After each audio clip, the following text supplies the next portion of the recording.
This episode is brought to you by Redfin. You're listening to a podcast, which means you're probably multitasking. Maybe even scrolling home listings on Redfin, saving homes without expecting to get them. But Redfin isn't just built for endless browsing. It's built to help you find and own a home. With agents who close twice as many deals, when you find the one, you've got a real shot at getting it. Get started at redfin.com. Own the dream. This episode is brought to you by State Farm. You know those friends who support your preference for podcasts over music on road trips? That's the energy State Farm brings to insurance. With over 19,000 local agents, they help you find the coverage that fits your needs, so you can spend less time worrying about insurance and more time enjoying the ride. Download the State Farm app or go online at statefarm.com. Like a good neighbor, State Farm is there. When you finally find your thing, you want the whole world to know about that thing. So you use a thing called Canva to make it an even bigger and better thing. Whether you want to create flyers for that thing, make presentations for that thing, or design merch for that thing, you can do anything. So people can see your thing, feel your thing, love your thing. The next thing you know, it's a thing. Canva, the thing that makes anything a thing. If you think the job market is tough now, just look back to 11 years ago, because according to Hollywood, companies were so bootstrapped for money, they were taking septuagenarians off the street and put them to work. But somehow they made it seem okay. It's performance review time. Time to see if the intern is not that bad.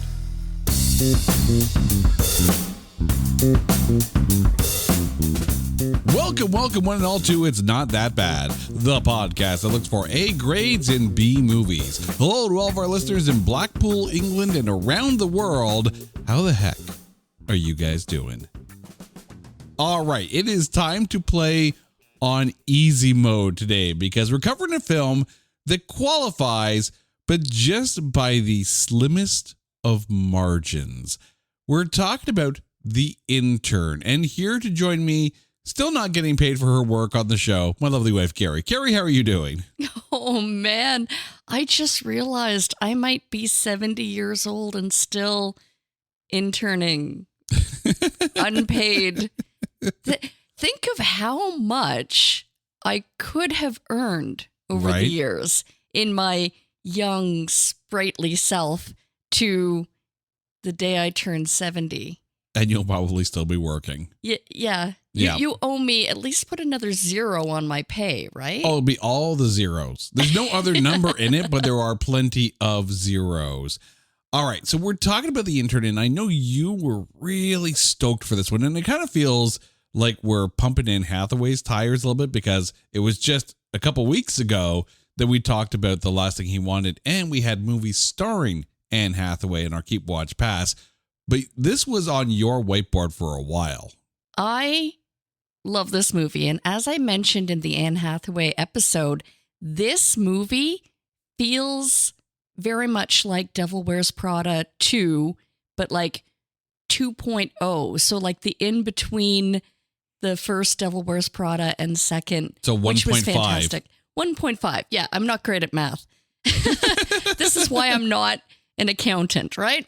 But this movie feels very much like when Anne Hathaway takes over or creates a company, builds it up from scratch, and she is now, I mean, rightfully, she should have been the CEO, but, you know, certain, I don't know, like mass growth of the company, kind of like everything's moving too fast and she's doing her very best.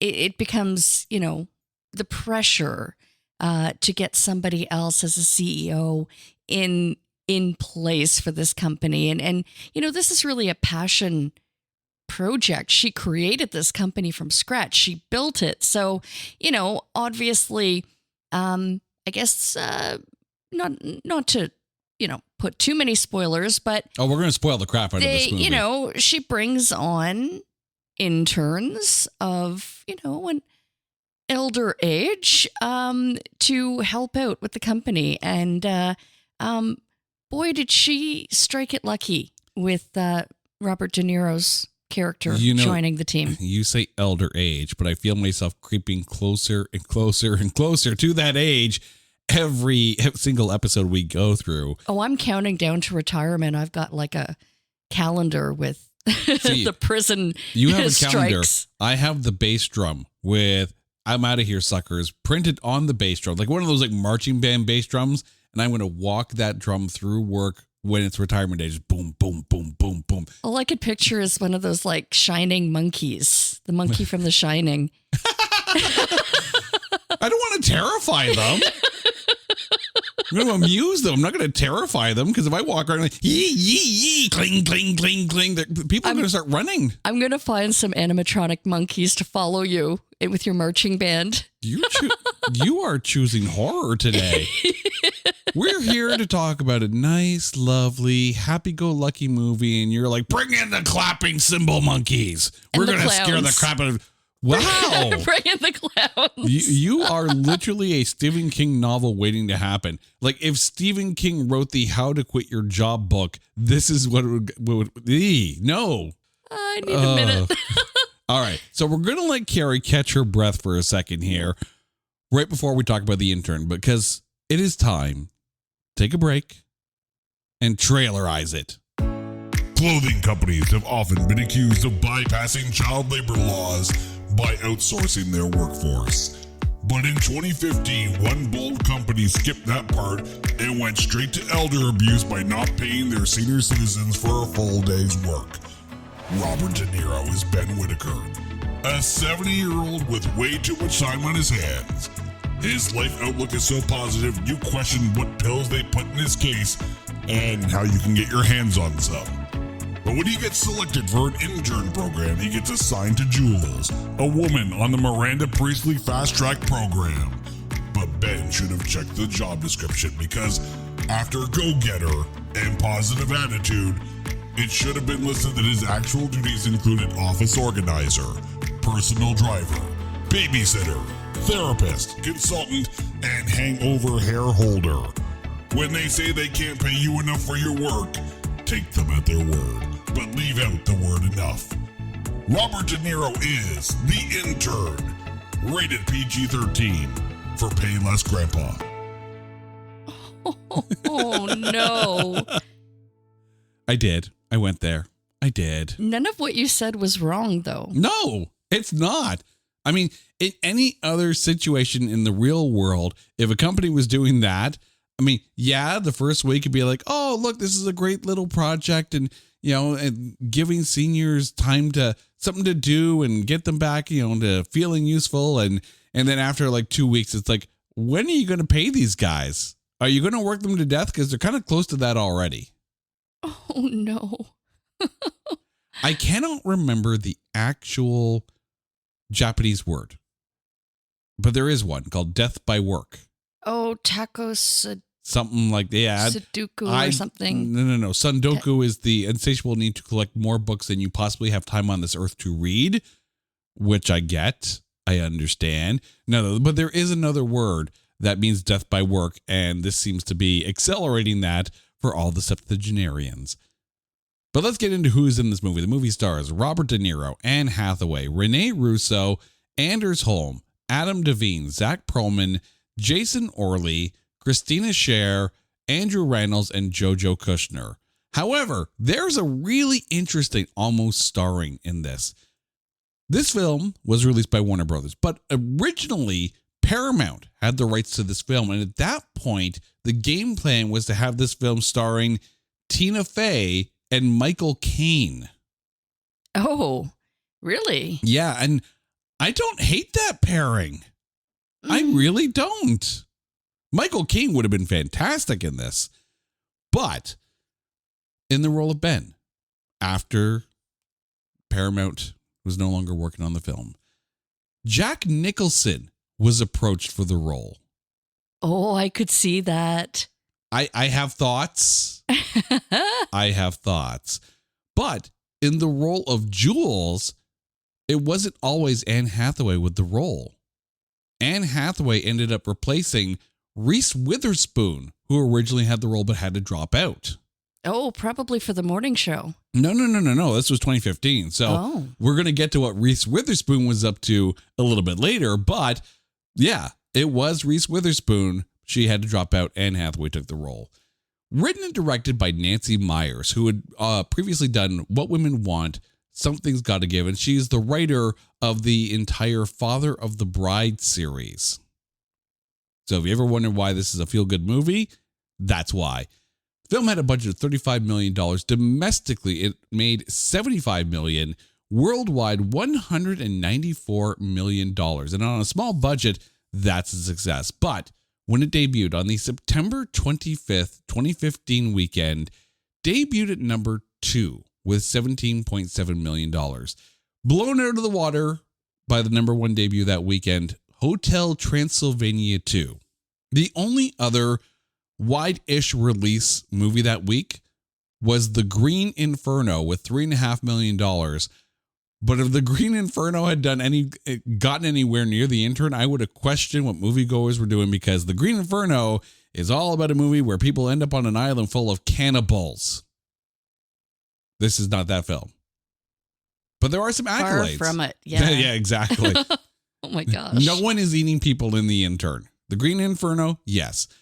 But there are some accolades. At the 2016 Critics' Choice Awards, Robert De Niro was nominated for Best Actor in a Comedy, but lost to Christian Bale in The Big Short.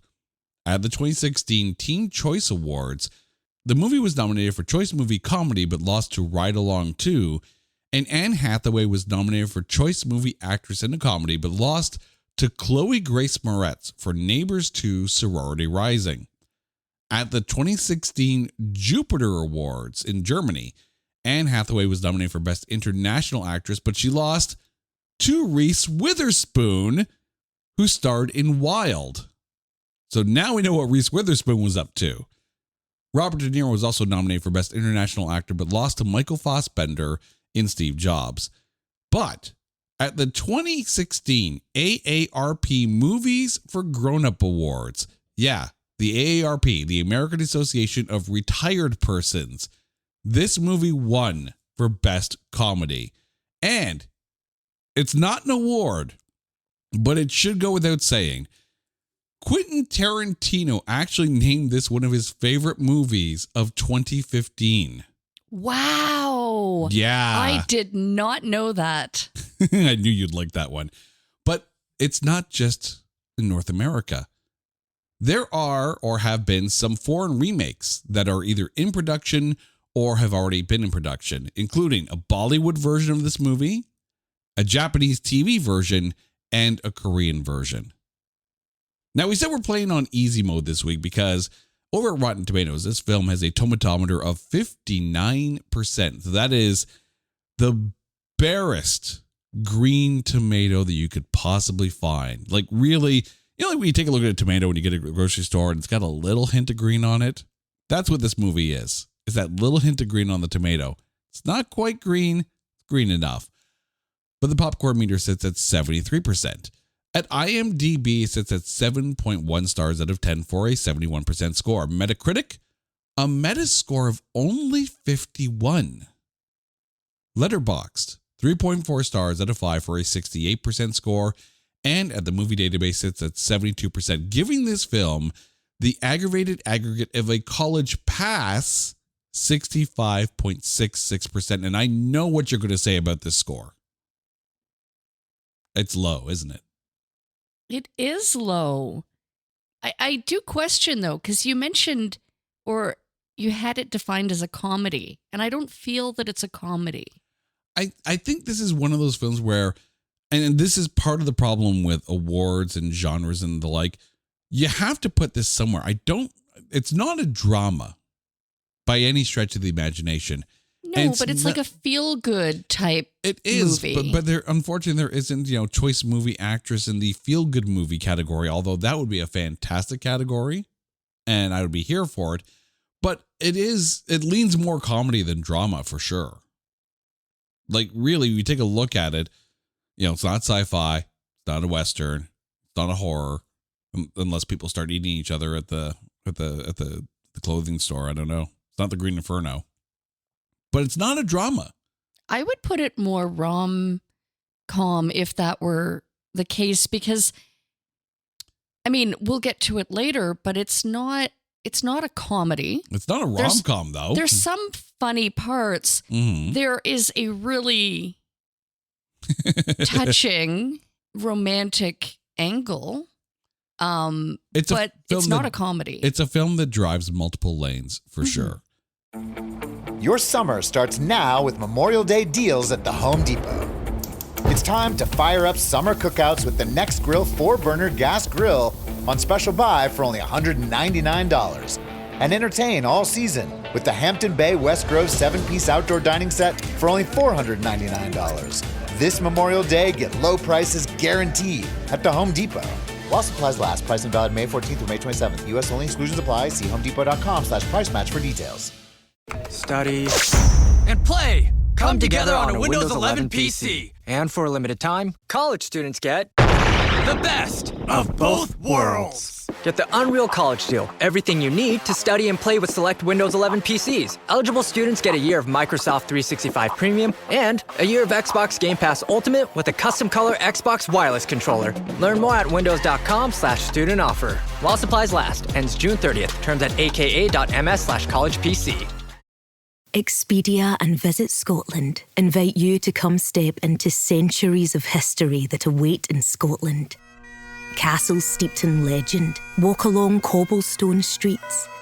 Come share the warmth of stories passed down through generations. This is a place with a past that is fully present today and all yours to explore. Plan your Scottish escape today at expedia.com/Visit Scotland. Well, let's get into the breakdown. We're going to start with Robert De Niro as Ben Whittaker, the septuagenarian himself in this. Your thoughts on De Niro? So absolutely fan-freaking-tastic. I love what he brought to this role. I love that he was almost so kind of treading the line between, he was no doubt the best candidate that had applied for any of the jobs. Mm-hmm. Like, he had, a business background. He had work experience. He later known that he worked in the very same building as, was it FabFit? About the Fit. I had to laugh because when he called it ATF, I recognized he was, acronizing about the Fed, but I'm like, did he go for like, the arms task force kind of thing? Because but you know what? He brought so much to it, that he was so earnest with how technology had evolved from the time that he was in the working world to when he retired. And, he was very much just looking really to get out of the house. That was his intention. And he became such a pivotal player on this team, this ATF team. But you know what? There was not a thing wrong with his performance. Nothing. No, I'm going to give this a full amount of credit here as far as the script goes, because there was an easy way to make this a straight up comedy, right? You put Ben in some kind of technological e-commerce kind of situation and he has no idea what he's doing and people have to drag him along. I'm really glad they didn't do that, because it takes away the earnestness and the optimism that Ben brings to the script. Like, I totally understand why they went with Michael Caine in the original plan that Paramount was going to do. Michael Caine, I think, would have been a great choice for this.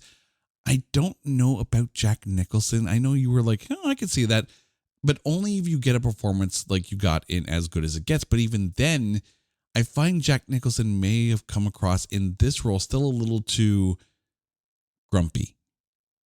I could see Jack Nicholson playing more bumbling through, technology. Mm-hmm. And I mean, they mention it, that De Niro's character is just too observant. Mm-hmm. And he really is. He picks up on things, and he's so willing to help out, and really became he became far more than the expectation of his role. Yeah. They could have spent so much time talking, showing him try to learn the ropes from the tech side and all that. But really, the movie isn't about the technology. The movie isn't about a 70-year-old trying to, find his way in a modern world kind of thing. It's by ignoring all of that, by bypassing this whole, Ben learns the ways of the internet kind of thing. You show that he is adaptable and eager and open-minded and flexible. And yes, the absolute right person for the job, because this film is entirely and eternally optimistic. Like, I'm going to put this right out there on Front Street. There's no better film that I can think of for a Sunday afternoon at home on the couch than this. It is fun, happy, not like, you could have gone that road. Look at him. Look at Ben. He's a widower, retired. He's a little aimless. He is looking for purpose. And yet they don't live in the melodrama. They don't live in that. They don't live in what he doesn't have. They live in what he can do and what he can bring. And for anyone who is, maybe coming to the end of their working life and wondering what happens after retirement, it's a fantastic film for something like that. It doesn't downplay the very real, situation where you work your entire life and you get to retirement and you probably spend a little bit of time going, woohoo, I don't have to work anymore. And then you do everything you wanted to do for like a couple of months and you're like, what now? Now what do I do? Well, they did. They addressed that he started by traveling, and yet he would go back to the same empty home. Yeah. And that, he just really wanted something to fill his days. He wanted somewhere to go to be productive. And, they kind of started too with like teaching him how to turn on the laptop, or yeah, that was about it. Yeah. Yeah. Or setting up his Facebook account, which I thought was just adorable because, Anne Hathaway's character's like, well, you could be friends with me. Right. So extending that it's almost an acceptance, right? That's the thing. And we're going to jump on Anne Hathaway's character right after this. But like, they focus so much on Ben finding purpose, finding a home, finding, really finding life again in, older age. But since we started talking about her, Anne Hathaway as Jules Austen, I know Reese Witherspoon would have been fantastic in the role, but really, is there anyone better than Anne Hathaway at this? No, I think this was absolutely a perfect role for Anne Hathaway. Yeah. And again, same thing with Ben, right? They had multiple opportunities to take Jules's character and throw the works at her. And they kind of were throwing a bunch of things at her character. Bed bugs in the warehouse and it's a cheating husband. And, this search for the CEO, which is basically almost an admittance that she can't handle everything and everyone putting pressure on her to find a CEO, even though it's from a place of trying to help her kind of thing. Like, they could have gone down such a melodramatic road with this character, but yet all the way through it, they continue to show Jules as someone who is driven by her passions, driven by her vision. And it's really tough to actually dislike this character because even when ish goes wrong and she sends the email to the way wrong person and sends out basically her email SWAT team in order to be able to get rid of it, which was hilarious. We'll talk about that in a bit. But you never really see Jules be mean, be the bad boss, even though she thinks she has this, and everyone says, oh, she's really hard to work for. But is she really, though? There are way worse bosses in cinematic history than Jules Austen. I like that she came off as so sweet and, had really great intentions, even though did she make mistakes? Yes, she did. I mean, even sending that text to have Ben reassigned to another team, and that wound up kind of biting her in the end. I think actually it was interesting that they had such a quick turnaround on that. Such a quick turnaround, but such a quick forgiveness. Ben was like, okay, I'll come back and work for you. Like there were no hurt feelings or, there was no hurt there. Ben comes across to me as the person at that stage of life where he realizes that there is absolutely zero reason to carry any grudge or carry any anger because life is really too short to hold on to that or carry that. Like I do not blame his character at all for the quick and easy forgiveness because you know what? He's probably seen people do worse during his working days with the phone book company. But I mean, I think where we really see Jules shine, not just in the Facebook scene that you were talking about, but when she's actually at home and communicating with her daughter and all that stuff. And she's really trying to juggle everything along with the needs of running this company that has her going, coast to coast kind of thing and really trying to make a good, strong financial home for her family. Like, we don't see a bad Jules here. And I think that works because if Ben is such a nice guy, if Ben is such an optimist, he wouldn't want to help out Jules as much if Jules was a bad boss. You needed to have two good people in these roles.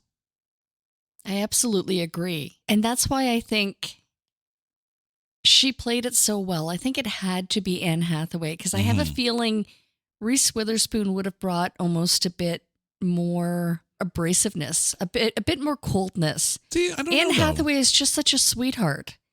I mean, if you got the Reese Witherspoon from Legally Blonde, I think you would have that kind of positivity. But I mean, Anne Hathaway just exudes, nice, pleasant, yet determined workaholic.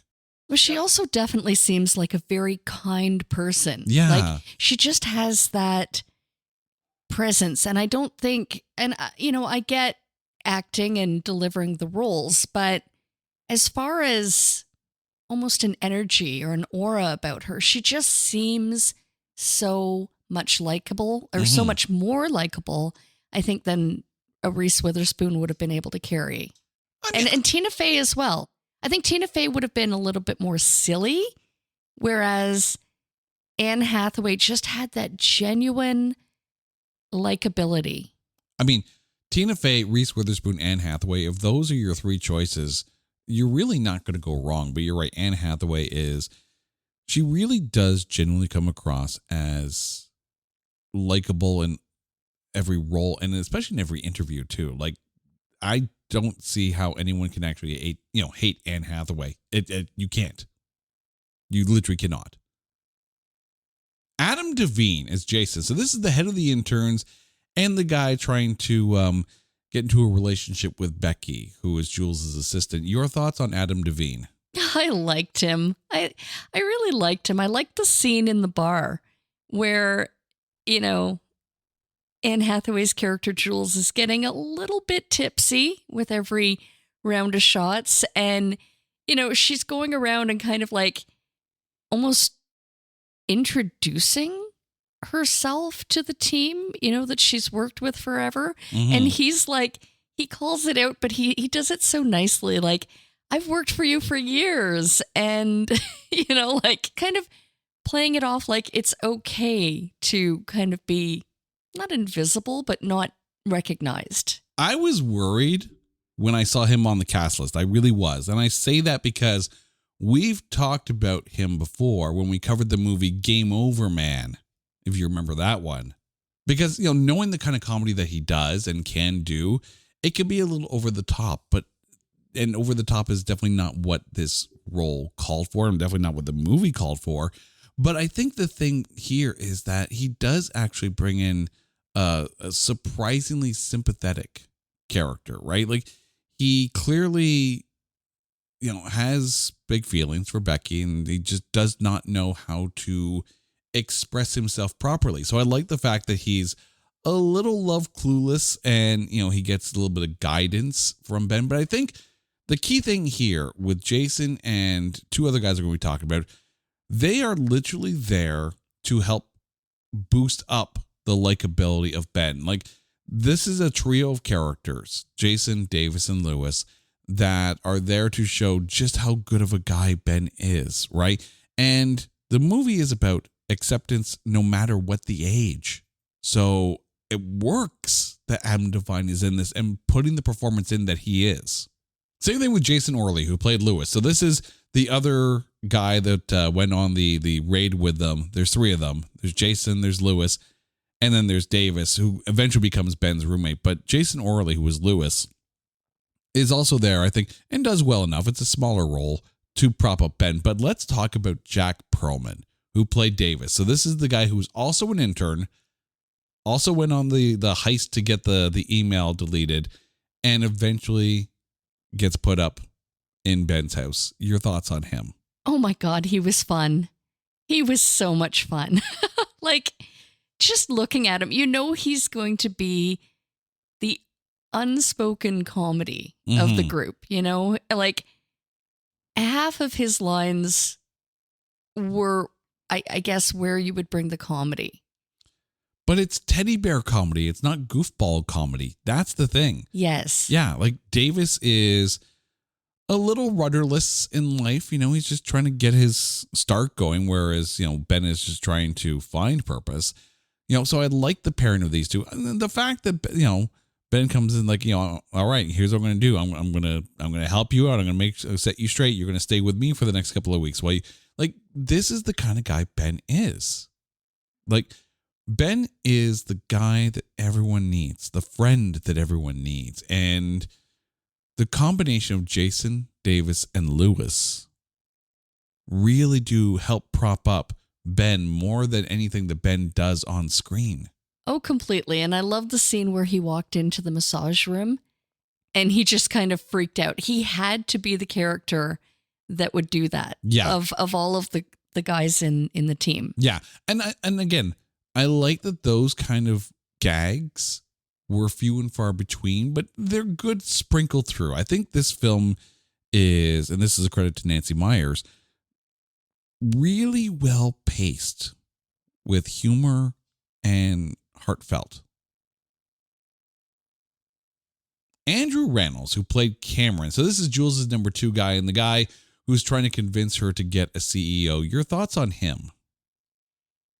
It's funny because as much as obviously he's a key player on the team and, his intention is to help out, I almost found him a little Weasley, or I was kind of waiting for that turn where, like, his intentions, become clear that maybe he's trying to, I don't know, take over a bigger share of the company, or he wants a CEO in place so he can get a promotion and kind of leapfrog over Jules. I don't know. Like, was it just me? Did you find that their dynamic was almost kind of like, at first I'm like, okay, they're equals. Maybe they're like co-presidents or, like president, vice president. And then he's like, no, we need a CEO. Yeah. Now, first of all, why a CEO? Why not just, okay, so like a director, someone to kind of take on. So Cameron did explain this in that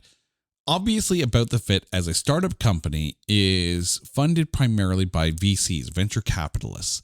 So Cameron seems to be the liaison between the venture capitalists and with Jules. I keep on wanting to call her Andy because it does feel like Andy from Devil Wears Prada. And I wonder if you were wondering when Cameron was going to turn, because we did watch The Devil Wears Prada 2, and that's all I'm going to say about that film. You need to go to the theaters and watch that. But the thing is, this movie isn't one of those rise above the patriarchy kind of films, right? Everything that Jules is doing is for the betterment of the company. And it's not that she's like, well, I don't want a man to take over. It's just that this is her baby, right? She carries a lot on her shoulders. And I think that's, Cameron sees that, right? Because, one of the things she says about the first CEO they met is that she felt like it would only be a matter of time before the two of them, Cameron and Jules, would be out on their ass and the CEO would take over. So really, it's the venture capitalists that are suggesting that, Jules needs help managing the overall business feel of it. Cameron's just the go-between between the two. But I think it was played, again, supportive enough and not weaselly, not undermining, not trying to take away things. It's very much, I think, the role. Cameron comes across as the guy that Jules would hire in that position. Yeah, I don't know. I mean, obviously, but it just kind of felt like there had to be another way. Like, obviously, getting more help, getting more staff. And in this particular case, why not get interns that you don't have to pay? Brilliant, you know? You still get the benefit of the extra support without, but bringing from the salary. I have a feeling like this whole idea was brought up by Cameron in order to find Jules someone to work with, kind of thing, someone to bounce things off of. Like, clearly the fact that they attached an intern directly to Jules, it's almost like this is one of those, I don't want to say underhanded, but definitely kind of like a stealth move to find Jules the help that she wouldn't necessarily go out and hire herself. Well, I'm sure we're going to talk about her later, but it almost seemed like the assistant was a little bit flighty as well. I mean, just the really disorganized desk and stacks of papers everywhere. She knew where everything was, but I don't think Jules did, or I don't think Jules really got involved much in, the organization of the office. Obviously, there was that table that was like the stacking go-to of like the catch-all. I was going to say, Jules feels like someone who has to have things not meticulously placed, but has to have an order to the way things are, whether it be file. I guarantee you, if you take a look at Jules Austin's desktop, there is a minimal amount of icons on the desktop because everything is subfoldered and organized neatly, as opposed to people who have 15 million icons on your desktop. And if you're listening to this episode right now and you're looking at your desktop and going, oh God, I'm that person. It's called a folder. Put things in it. Trust me. Now I'm thinking, oh God, I'm Jules. Well, let's talk about Christina Scherer, who was Becky, Jules' assistant. Your thoughts? What really got me is when she finally had her breakdown and she's like, and she's going to think I'm bad at my job. And it's like, no, because clearly she trusts you and keep her schedule and the company running, while she's very busy doing other things. And she doesn't micromanage you, and that's based on trust. So. But I do like the fact that when Ben presented the report and handed it over, he made a point of letting it be known that Becky was instrumental in putting that together. So again, that's another kudo for Ben's character in that he's not a thunder stealer. He just wants to help out. He wants to make sure that if everyone in the company is lifted up, the company as a whole is lifted up. That's Ben's philosophy, and Becky kind of, goes from there. But I mean, I like the fact that you have someone who's a little bit more on the chaotic side because Jules feels like everything has to be controlled. And yeah, I say this as someone whose desk is mildly chaotic, if chaos could ever be deemed mild. See, I love that she was literally running beside Jules on the bike with a handful of Post-it notes. That spoke volumes right away, that she doesn't have like everything organized on one notepad or, itemized like this, and this. She's searching through Post-it notes. Like, again, there was almost kind of like a chaotic energy about her, but she was very capable of, finding organization in the chaos. Yeah. Becky needed a sign on her table that said, "Don't stress the mess." And you know what I also loved as far as a company philosophy? Like, it very much seemed like very hip, and obviously everyone was very young there until they brought in the intern group. But I loved the bell. Yes. I love that they celebrate each other's accomplishments and wins, and they have the bell that they ring to, like, and it seemed that there were a lot of get-togethers. Like, a little bit later in the movie, it looked like they were having, like, I don't know, what could have been a birthday party or some kind of function and get together with cake. There always seemed to be cake in this office. Like, I don't know. I love that. I like cake. So, yeah. Let's get out of the office for a second here. Anders Holm, who played Matt, this is Jules' husband. Your thoughts on him? I almost want to hear your thoughts first, because as much as the movie turned around and his why was revealed, I can't forgive as quickly as Jules did. Okay, so we're spoiling here. Okay, dear listeners, we're spoiling. He's Sorry. a cheater. He's a cheater. He cheated on Jules. Yes, he did. The thing is, and she knew, right? But she, in a very much, I think, a Jules way, is still trying to duct tape everything together, including her own life. Which is almost even worse. And it damn near almost killed De Niro's character when he found out. I thought he was going to have a heart attack. Well, yeah, because he's carrying this weight of, do I say something? Do I bring this to Jules? Is this my place to talk about this? Do I have to carry this with me? Like, that cannot have been easy for Ben, on his character and like you said, on his heart. Like, don't raise the man's blood pressure. He's in his 70s. Damn it. But I like the fact, from an acting point of view, before the reveal of the infidelity comes up, they play him like, a very, not necessarily a doting husband, but definitely a positive husband. You could tell that everything that both Matt and Jules do is for the benefit of Paige, their daughter, played by JoJo Kushner. I thought she was fantastic in this role. But you can see that Jules and Matt are both they're on the same track in that they're trying to create the perfect life for their daughter, but they're not necessarily running the same track, if you know what I mean. And it doesn't necessarily make Matt a bad person. Well, yes, he is for the infidelity, but it doesn't make him a bad person because he does still love Jules. He's just dealing with his own, I don't want to say insecurities or whatnot, but it's a bad choice is what it is. Well, he even said it perfectly when he had that scene where he went to the office and, he disclosed his affair and stated that it was over.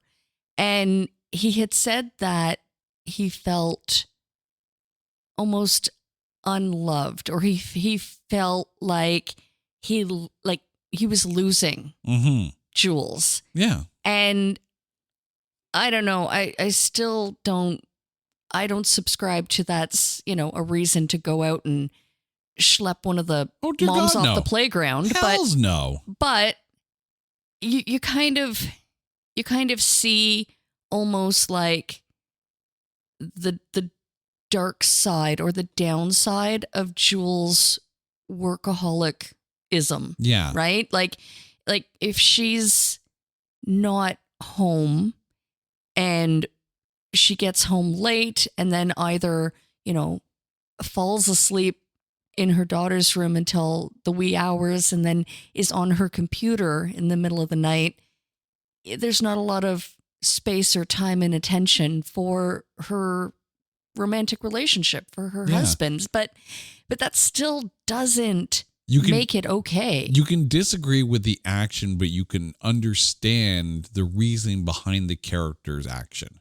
I almost wonder if Jules knowing about the affair almost pushed her to work even harder. I wouldn't be surprised by that or at pushed all. her away. At all. So it was almost kind of like the reason why he cheated was also the reason that was keeping her from coming back home to the normal, I don't know. It really that's what made this movie not feel like a comedy. Yeah. Was the romantic angle and the fact that everything was summed up so beautifully. I mean, Jules made mistakes. She hurt people along the way. She hurt Ben along the way. She could have very much hurt her mother along the way, or her mother-in-law, a mom that she sent an email to that luckily was intercepted. But, mistakes are made. People get hurt. But everything kind of turns out okay very quickly. Yeah. Even the relationship with the assistant and the lead and Jason, lead of the interns. Yeah.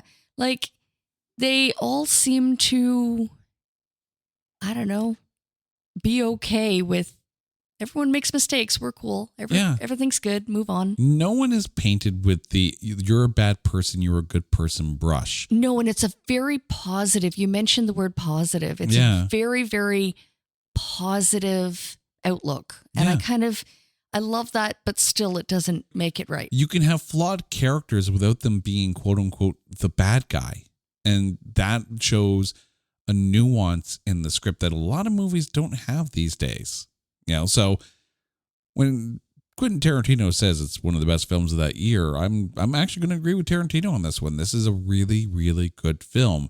This spring, Uber Eats has you covered. Whether you're celebrating mom, dad, or your favorite grad, not all of us are great planners, and with the Uber Eats gift hub, you don't have to be. Send flowers, perfume, champagne, or just their favorite meal straight to their door. Gifts arrive in as little as 25 minutes, and you can add a personalized video message for that additional so-not-last-minute touch. So this spring, get a leg up on gift giving with Uber Eats. Last-minute gifts that land every time. Must be 21 or older to purchase alcohol. Product availability varies per region. See app for details. This episode is brought to you by Netflix. The Four Seasons is back for Season 2, starring Tina Fey, Will Forte, Coleman Domingo, Marco Calvani, Carrie Kenny Silver, and Erica Henningsen. After a difficult year, your favorite group of friends continues their tradition of vacationing together, now with a baby in tow. From the Jersey Shore to upstate New York and Italy, their getaways are sure to take unexpected turns where comedy ensues. Watch The Four Seasons May 28th only on Netflix. The road to the NBA Finals ends here, with star guards setting the tone. The Cavs eye another upset, while the Knicks carry the dreams of all of New York.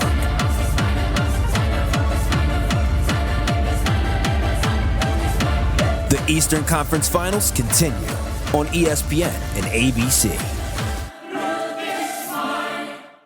One person we have not talked about yet, and yet is also a major part of this, is Renee Russo, who played Fiona, the masseuse who ends up in a relationship with Ben. Your thoughts on her?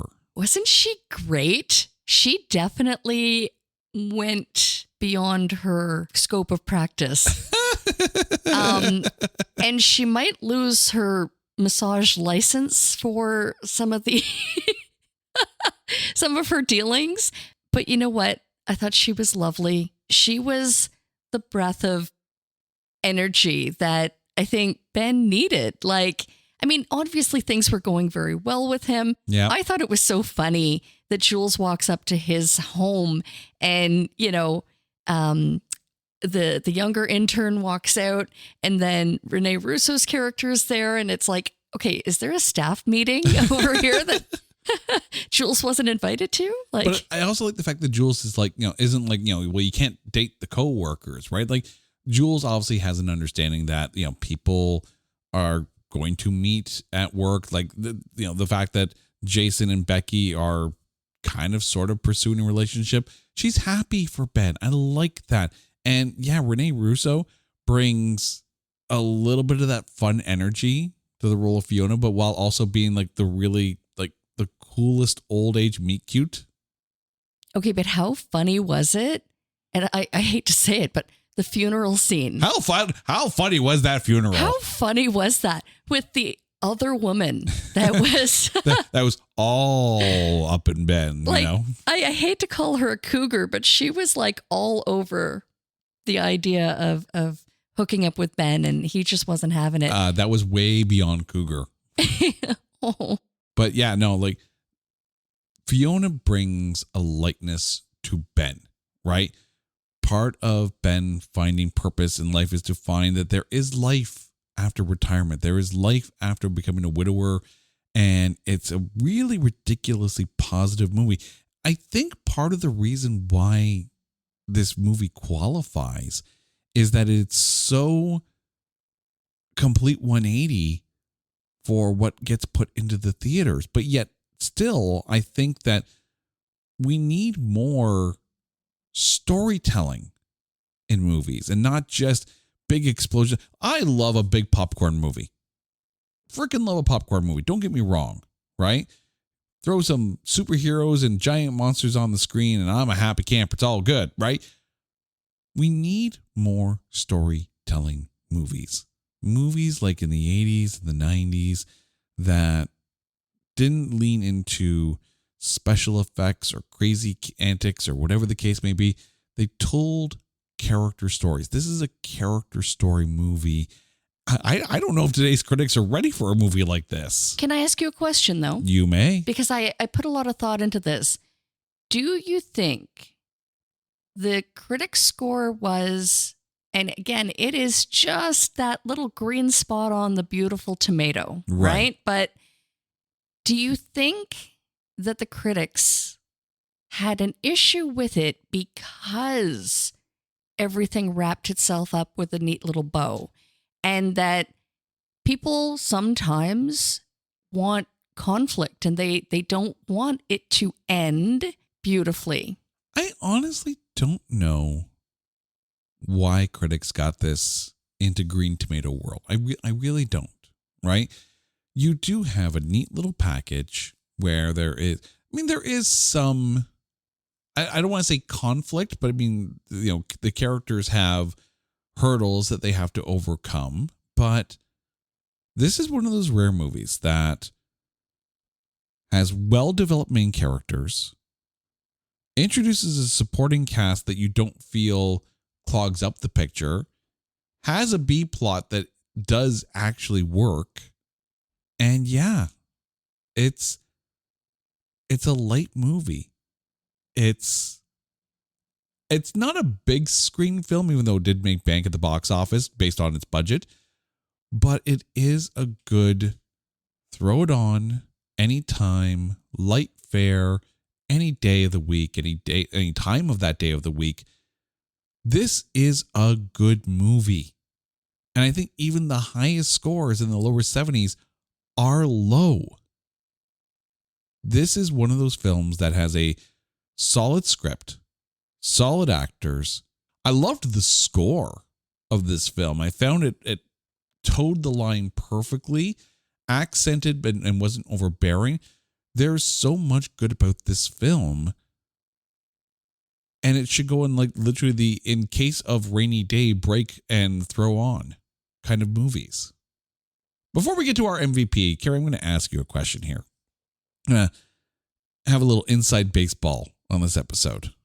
So we finished watching the movie and we normally try not to talk about the movie afterwards before we record. And, Carrie's like, well, what do you think? I'm like, I can't talk to you about this film. You were worried. You were worried that I was going to poo-poo on this film the entire time. Are you surprised that I, too, like this film a lot. Not as surprised as I am to hear that Quentin Tarantino loves this movie. No, honestly, the first thing I said when the movie was done is, God, I love this movie. Mm-hmm. And then when you replied that you couldn't talk to me, yep. I was like, oh no. Like, what? What am I missing? What did you see in it that maybe I didn't? But I love that you agree with me. Yeah. Because, obviously. But but I'm going to turn this around to you, though. So we have this big question, right? The fact that we can actually talk about this film on this show, given what this show is. So I'm going to ask you, did you see anything at all wrong with this, or anything that the critics may have latched onto? Again, I stand behind, moviegoers tend to like conflict, and critics love picking. I think there were no loose ends to pick at. And I think maybe that might have been what they were missing. And I can't speak on behalf of the movie critics, but it certainly was not the performance of the actors. It certainly wasn't the script, because, and you mentioned that we do need a bit more positivity. We need more stories that just make you feel good. And watching this movie, like, it always makes me smile. I think the only thing I would pick apart is you do have conflict. You do have a situation that I was going to call her Andy again. So this is why we keep talking about Devil Wears Prada. I want to call her Andy. Jules is dealing with a situation about her company and the future of it, getting a CEO, not getting a CEO. I think by having Matt have an affair on her lessens Matt a little bit. Because if Jules is such a good person, why would Matt cheat on her? I agree. And, you had mentioned that they are both working and trying to create an excellent life for their daughter. Yeah. And their daughter, which is adorable, by the way. Yeah, JoJo Kushner, fantastic. She was so cute. Yeah, I think the infidelity angle was I don't want to say a cheap ploy at conflict, but I think it belied, or it went against the character that we had built up with Matt. You can have him having a crisis of conscience about the strength of their relationship, given how hard she's working. You could have him really pushing for the CEO so that they can have more time, but I don't think you needed to go down the infidelity road with this character. You know what? I think almost if he had looked into, the possibility of not even a divorce, but a separation, because he felt unloved, or maybe he just felt that their relationship needed a reset. I don't even think you needed to go that far. I think all you needed to do was have him bring up the idea of going to counseling. Because this shows Matt wanting to strengthen the relationship, wanted to work through and do what Jules also wants to do. But if Matt is seeking counseling for them, then that in itself is a wake-up call that Jules needs to lessen the load a little bit. Well, not only that, but finding the mutual time that they Exactly. could work that into her busy schedule. Exactly. You know what? I think that would have been. There's a more optimistic way of creating conflict in the relationship rather than jumping to completely out of the blue infidelity. Yeah. All right. Got to the end of the show. I like the movie. You were right. It's a good one. Your MVP of The Intern. Well, I can guarantee I am clipping that you were right, and that's going to be my ringtone. I can't deny it's Ben. Yeah. It's Ben. It is Robert. I love Anne Hathaway in this. I think she is fantastic, but I'm sorry. This is the Bobby De Niro show. Ben Whittaker, fantastic character. And I love the fact that De Niro is playing against type. Like you expect to see De Niro as grumpy or mafioso or a tougher kind of role. This is the most positive, sweet role I think Robert De Niro may have ever played, to my knowledge. Now I'm racking my brain and I'm trying to think. And sure as hell like Taxi Driver. I have seen a softer side of De Niro in, it was a family movie. Was it Meet the Fockers? Was he in Meet the Fockers? He was, yes. He was, but no, he was that circle of trust, right? Like he wasn't. But you know what? We are missing out on someone. We need to give a shout out to the lady intern who very nearly crashed the car when she was tasked to pick up Jules and to drive her. She was very briefly put on assignment in Ben's place, and she was so funny. She just kind of reminded me of, in Police Academy, there was that older recruit that she really just brought the humor. And yes, we had talked about, is this movie really a comedy? But there are certain characters that brought the fun. Yeah, that was Celia Weston, who had played Doris. Yes, Doris was lovely.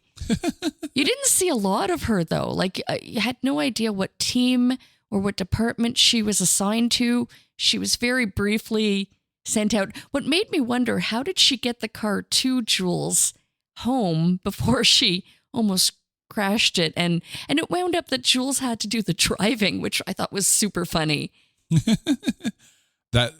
There are lots of little things in this film that are ridiculously fun. She was one of them, but I like the fact that they didn't really focus too much on more of the other interns, because it's Ben's story and those directly around Ben. But I'm sure somewhere down the road, we're going to be talking about Celia Watson again, because she has the unfortunate credit of being in the first ever Hulk film directed by Ang Lee as Mrs. Krenzler. And that film is something, let me tell you. If the Intern is a happy film, the Hulk is not. It's not a happy film. Gary, thank you so much for this. And to you, our dear listeners, well, you guys know the drill. If there is a movie out there that you think is unfairly maligned or is so bad that there is no way in a New York fashion warehouse that we can find anything good to say about it, hit us up on social media at NotThatBadcast, or go to our website, NotThatBadcast.com. And while you're there, you want to bookmark this page, because first week of August, we are celebrating 5 years of podcasting. So we got some really cool things coming down the pipe. Stay tuned. Until next time, she's Carrie, I'm Jay, you guys are awesome. This is It's Not That Bad, a proud member of the Pantheon Podcast Network. Take care.